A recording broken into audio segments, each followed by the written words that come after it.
नमस्कार दोस्तों, मैं रोहित आप सभी का स्वागत करता हूं अपने YouTube channel ID tech education में। मैं आज आप सभी के सामने CITS इलेक्ट्रॉनिक मैकेनिक 2020 के लिए कुछ महत्वपूर्ण क्वेश्चन का डिस्कशन करने जा रहा हूं, जो कि CITS एंट्रेंस एग्ज़ाम के लिए बहुत ही महत्वपूर्ण है। तो ये इस सीरीज़ का पहला वीडियो है, तो चलिए शुरू करते हैं दोस्तों। पहला क्वेश्चन है आप सभी के सामने, PNP ट्रांजिस्टर की तुलना में NPN ट्रांजिस्टर को प्राथमिकता दी जाती है क्योंकि। तो दोस्तों इसका सही आंसर होगा इसकी उच्चतर स्विचिंग गति के कारण, ऑप्शन बी। जो NPN ट्रांजिस्टर होती है उसकी स्विचिंग स्पीड PNP ट्रांजिस्टर की तुलना में अधिक होती है। नेक्स्ट क्वेश्चन देखते हैं दोस्तों। एक PNP ट्रांजिस्टर को दो NP ट्रांजिस्टर में इस प्रकार से संयोजित कर सकते हैं, तो इसका राइट आंसर होगा ऑप्शन नंबर सी, PNNP में। चलिए नेक्स्ट क्वेश्चन की तरफ। लघु संकेत प्रवर्धक यह भी कहलाते हैं, small signal amplifier are also known as. तो इसका राइट आंसर होगा option C, low power amplifier, निम्न शक्ति प्रवर्धक। क्योंकि इन्हें निम्न शक्ति प्रवर्धक इसलिए भी कहा जाता है क्योंकि ये लो सिग्नल की पावर का एम्पलीफिकेशन करते हैं। नेक्स्ट क्वेश्चन, प्रवर्धक में अंगों में से निम्नलिखित में से बहुता खराब हो जाते हैं, तो इसका राइट आंसर होगा option number C, electrolytic capacitor. Electrolytic capacitor जो होते हैं वो प्रवर्धक में बहुता खराब हो जाते हैं। नेक्स्ट क्वेश्चन है, वर्ग बी प्रवर्धक की दक्षता लगभग होती है। तो जो क्लास बी टाइप के प्रवर्धक होते हैं, एम्पलीफायर होते हैं, उनकी दक्षता 50 से 60% तक होती है। तो इसका राइट आंसर होगा ऑप्शन नंबर सी, 50 से 60। और जो क्लास ए टाइप के प्रवर्धक होते हैं उनकी दक्षता लगभग 30 से 40%, और जो क्लास सी टाइप के प्रवर्धक होते हैं उसकी दक्षता लगभग 85% के बराबर होती है। नेक्स्ट क्वेश्चन, वह घटना जिसके कारण जेनर डायोड में रिवर्स ब्रेकडाउन होता है कहलाती है। तो इसका राइट आंसर होगा दोस्तों एवलांचे इफ़ेक्ट। बहुत सारे स्टूडेंट परीक्षा में ब्रेकडाउन इफ़ेक्ट को टिक करके चले आते हैं, जो कि गलत है। इसका राइट आंसर होगा option A, एवलांचे effect. Next question दोस्तों, RC दोलित्र डैश उत्पन्न करने हेतु उपयुक्त होते हैं। तो दोस्तों RC जो ऑसिलेटर होते हैं वो हमें हमेशा ऑडियो फ्रीक्वेंसी, ध्वनि आवृत्तियों को उत्पन्न करने के लिए प्रयुक्त करते हैं, क्योंकि इनका ज़्यादातर यूज रेडियो सिग्नल के लिए किया जाता है, रेडियो कम्युनिकेशन के लिए किया जाता है। तो इसका राइट आंसर होगा ऑडियो फ्रीक्वेंसीज। चलिए दोस्तों नेक्स्ट क्वेश्चन देखते हैं। एक कैपेसिटिव सेंसर डैश सिद्धांत का पालन नहीं करता है। तो इसका राइट आंसर होगा दोस्तों ऑप्शन नंबर सी, आरोपित वोल्टेज में परिवर्तन करके धारिता में परिवर्तन। चलिए दोस्तों नेक्स्ट क्वेश्चन की तरफ। एक प्रवाहकीय सेल है, एक प्रवाहकीय cell, a conductive cell is, यह एक प्रकार का सेंसर होता है। तो इसका राइट आंसर होगा ऑप्शन बी। क्वेश्चन नंबर 10 की तरफ चलते हैं। एक अर्धचालक विकृति गेज इस क्रम की विकृति का मापन कर सकता है। तो दोस्तों जो एक अर्धचालक विकृति गेज होती है ये एक प्रकार की वो मापित वस्तु होती है जो कि 0.1 मिली विकृति यानी ऑप्शन डी विकृति को मेज़र कर सकती है। तो इसका राइट आंसर होगा option number D. Next question की तरफ चलते हैं दोस्तों। A UPS which does not require an inverter is, एक यूपीएस जिसमें इन्वर्टर की आवश्यकता नहीं होती है वह इन्वर्टर होता है। तो इसका राइट आंसर होगा डीसी पावर यूपीएस, बिकॉज इसमें हमें इन्वर्टर की आवश्यकता नहीं पड़ती, क्योंकि ये इन्वर्टर की आवश्यकता हमें तब पड़ती है जब हमें एसी से डीसी और डीसी से एसी कन्वर्ट करना होता है। बट डीसी पावर यूपीएस में हमें डीसी टू डीसी वोल्टेज चाहिए होता है। तो हमें इसका राइट आंसर होगा option number C, DC power UPS. Next question, एक यूपीएस हेतु वांछित परिवर्तन अंतराल होता है। तो दोस्तों, जो यूपीएस होता है उसके लिए चेंज ओवर पीरियड जो होता है वह 1 मिली सेकेंड का होता है। तो इसका राइट आंसर होगा option number D. Next question, एक इन्वर्टर के स्थापन के दौरान भूमिकरण अनिवार्य होता है क्योंकि जो एक inverter installation earthing is necessary because. तो इसका राइट आंसर होगा दोस्तों और ये सभी, जैसा कि आप सब देख सकते हैं कि ऑप्शन ए यह प्रयोगकर्ता को विद्युत शॉक से बचाता है, ये सही है। ऑप्शन बी, विद्युतीय शॉर्ट सर्किट की स्थिति में यह इन्वर्टर को सुरक्षित करता है, ये भी सही है। वाहन के प्रकरणों में यह बैटरी परिपथ को पूर्ण करता है। तो इसका राइट आंसर होगा ऑप्शन नंबर डी। चलिए नेक्स्ट क्वेश्चन की तरफ से चलते हैं दोस्तों।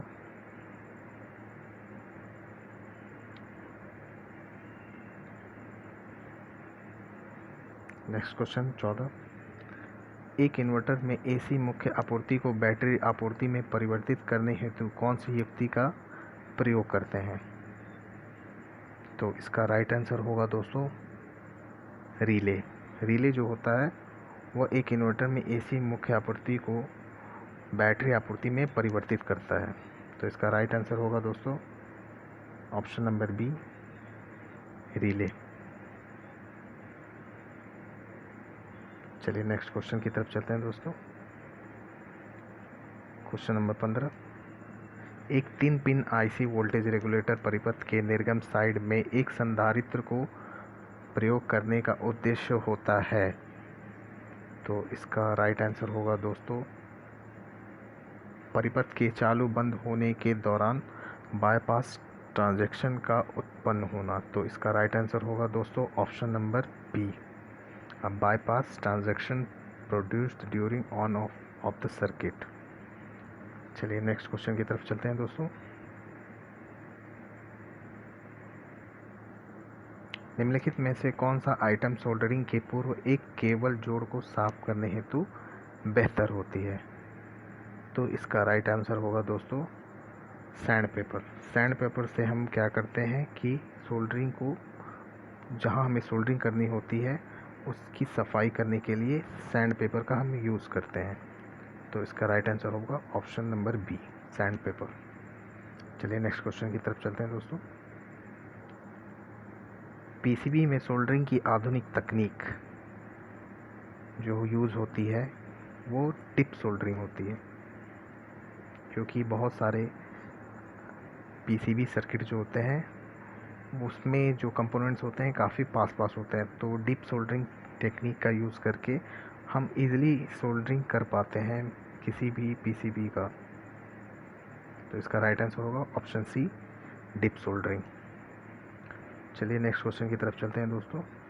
एक डिस्क की संग्राहक क्षमता सामान्यतः डैश के मध्य रखी जाती है। तो इसका राइट आंसर होगा दोस्तों ऑप्शन नंबर ए, जो डिस्क होती है उसकी जो स्टोरेज होती है वो 1.96 GB से 500 GB के बीच होती है। जनरली ये और सारे जो स्टोरेज डिवाइसेस होते हैं उनसे बेटर। नेक्स्ट क्वेश्चन, हेडर और फुटर कमांड, जो हम कंप्यूटर में हेडर और फुटर कमांड यूज़ करते हैं डैश पर स्थित होते हैं। तो ये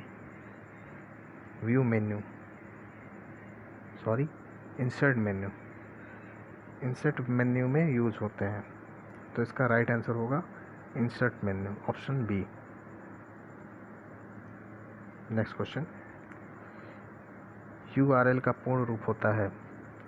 जो URL होता है उसका पूर्ण पूर्ण रूप जो होता है यूनिफॉर्म रिसोर्स लोकेटर, ये एक तरीके से उस रिसोर्स को लोकेट करता है। तो इसका राइट आंसर होगा दोस्तों option number B, uniform resource locator. Next question देखते हैं दोस्तों। माइक्रो प्रोसेसर से नियंत्रित होने वाले उपकरणों को संचालित करने हेतु किस प्रकार की विद्युतीय आपूर्ति इकाई अनुशंसित की जाती है? तो इसका राइट आंसर होगा दोस्तों वोल्टेज रेगुलेटर। जो वोल्टेज रेगुलेटर होता है वो माइक्रो प्रोसेसर के विभिन्न उपकरणों को संचालित करने के लिए यूज़ किया जाता है। तो इसका राइट आंसर होगा ऑप्शन सी, वोल्टेज रेगुलेटर। चलिए नेक्स्ट क्वेश्चन देखते हैं। एक विद्युतीय आयरन को सॉकेट से संयोजित करने हेतु कौन सा केबल अनुशंसित की जाती है? तो इसका राइट आंसर है दोस्तों, आप सभी के घरों में आयरन होगी, उसमें आपने देखा होगा कि 3 कोर कॉटन कवर्ड केबल होती है। तो इसका राइट आंसर होगा option number C, 3 core cotton covered cable. चलिए दोस्तों नेक्स्ट क्वेश्चन की तरफ चलते हैं। नेक्स्ट क्वेश्चन जो है, डैश ऊर्जा के स्रोत को बनाए रखने हेतु वृक्षारोपण का प्रतिशत खपत से अधिक होना चाहिए। For maintaining the dash resource of energy the rate of plantation should be greater than the consumption. तो इसका राइट आंसर होगा दोस्तों biomass. Option number C, biomass. तो बायोमास ऊर्जा के स्रोत को बनाए रखने हेतु वृक्षारोपण का प्रतिशत खपत से अधिक होना चाहिए। नेक्स्ट क्वेश्चन है दोस्तों, किस प्रकार के पीवी सेल की दक्षता उच्चतम 20% होती है? तो इसका राइट आंसर होगा दोस्तों हाइब्रिड टाइप पीवी जो सेल होती है उसकी दक्षता उच्चतम 20% होती है। नेक्स्ट क्वेश्चन दोस्तों, एक तार में फिट लग को डैश माध्यम से उठाया जाता है। A lug fitted to be wire by means of a. तो इसका राइट आंसर होगा कॉम्बिनेशन फिलर का यूज़ करके हम एक तार में फिट लग को उठाते हैं। तो इसका राइट आंसर होगा combination filler, option number A. Next question देखते हैं दोस्तों। एक ट्यूनर का मुख्य कार्य होता है, जो ट्यूनर सर्किट होता है उसका मुख्य कार्य जो होता है एंटीना द्वारा चुने गए चैनलों में से वांछित चैनल का चयन करना। तो इसका राइट आंसर होगा दोस्तों option number C. Next question को देखते हैं। Black and white TV receiver के लिए typical EHT extra high tension voltage जो होती है वो option number C 18 kilovolt होती है, जो कि बहुत ज़्यादा है। नेक्स्ट क्वेश्चन देखते हैं। भारत में किस प्रकार की रंग का संचरण प्रणाली प्रयुक्त होता है? तो इसका राइट आंसर है पाल। जो पाल होता है वह संचरण प्रणाली हम लोग यूज़ करते हैं। NTSC ये अमेरिका और यूरोप में यूज़ होते हैं, यूरोप की कंट्री में इसका यूज़ किया जाता है, और रसिया में सीकैम प्रणाली संचरण प्रणाली यूज़ की जाती है, और इनकी फ्रीक्वेंसी रेंज 5.5 मेगाहर्ट्ज़ होती है। एक रंगीन टीवी के RF प्रवर्धन स्टेज में एक मॉसफेट प्रयुक्त होता है क्योंकि इसमें निम्न कोलाहल के साथ उच्च प्रतिबाधा होती है। It's high impedance with low noise. इसलिए हम RF प्रवर्धन के लिए मॉसफेट का यूज़ करते हैं। इसका राइट आंसर होगा option number B. Next question की तरफ चलते हैं। एक LCD पैनल के एक स्वप्रदीप्तमान पैनल नहीं है। इन पैनल्स को प्रदीप्त करने हेतु डैश बैकलाइट युक्ति के समान प्रयोग किए जाते हैं। तो इसका राइट आंसर होगा दोस्तों CCFL। जो CCFL है उसे हम प्रदीपन हेतु प्रयुक्त करते हैं। तो इसका राइट आंसर होगा CCFL, option number C. Next question देखते हैं दोस्तों। एक माइक्रो प्रोसेसर कंप्यूटर के डैश की तरह कार्य करता है।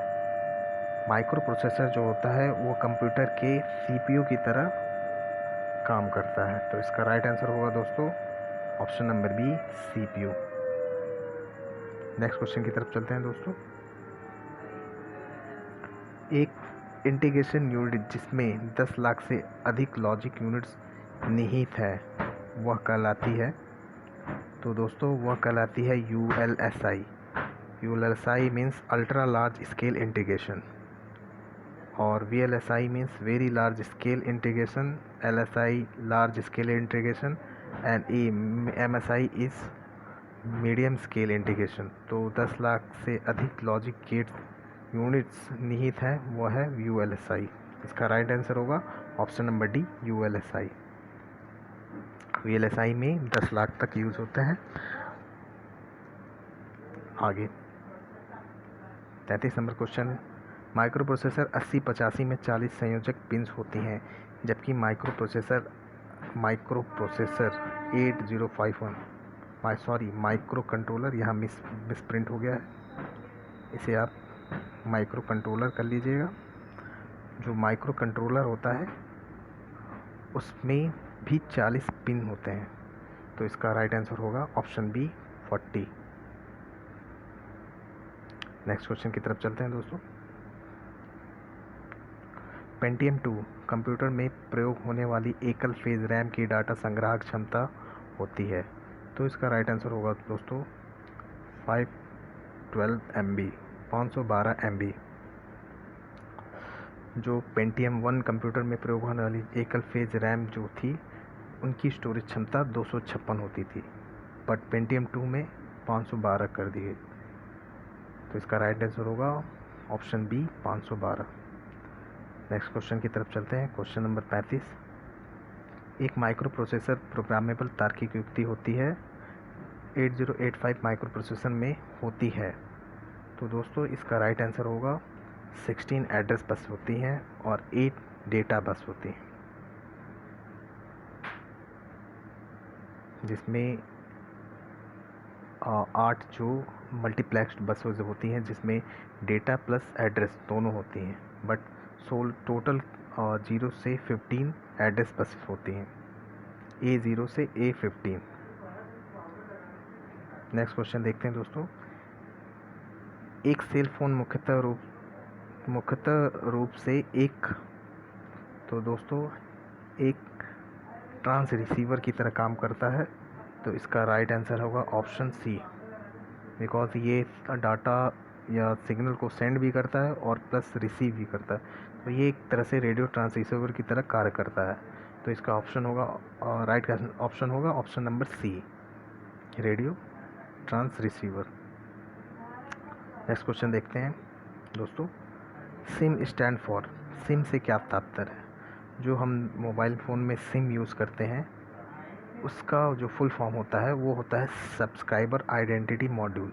ये एक तरह का मॉड्यूल होता है जो कि सब्सक्राइबर की आइडेंटिटी को अपने पास रखता है। तो इसका राइट आंसर होगा option B, subscriber identity module. Next question दोस्तों। एक सेल फ़ोन जिसमें इंटरनेट कनेक्शन की सुविधा होती है कहलाती है। तो दोस्तों जिस सेल फ़ोन में इंटरनेट की सुविधा होती है उसे हम स्मार्टफोन कहते हैं। तो इसका राइट आंसर होगा option number C, smartphone. Next question की तरफ चलते हैं दोस्तों। एक सेल फोन डैश आवृत्ति बैंड में संचारित होती है।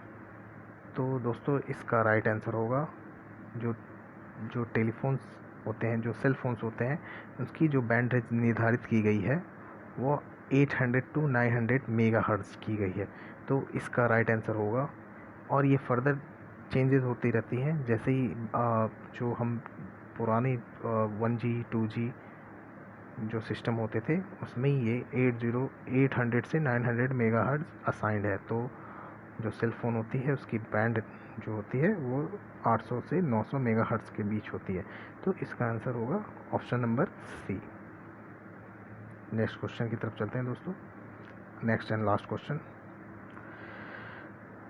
एक एलईडी का उत्सर्जन डैश के कारण होता है। तो जो एलईडी जो होती हैं, एलईडी जो लाइट्स होती हैं, वह उसका उत्सर्जन इलेक्ट्रोल्यूमिनेंस यानी विद्युतीय उद्दीपन के प्रभाव के कारण होती है। तो इसका राइट आंसर होगा ऑप्शन नंबर बी। तो दोस्तों आज हम लोगों ने कुल 40 क्वेश्चन का डिस्कशन किया, जो कि CITS इलेक्ट्रॉनिक मैकेनिक के एंट्रेंस एग्ज़ाम के पॉइंट ऑफ व्यू से बहुत ही महत्वपूर्ण थे। और आप लोग सभी लोगों को ये वीडियो अगर अच्छा लगा तो इसे लाइक, सब्सक्राइब और कमेंट करें। आपकी लाइक्स हमें वीडियो बनाने के लिए प्रेरित करते हैं। तो इस चैनल को सब्सक्राइब करें, लाइक करें और दोस्तों के साथ शेयर करें। और बाकी अगला वीडियो मैं जल्दी अपलोड करूँगा। Thank you.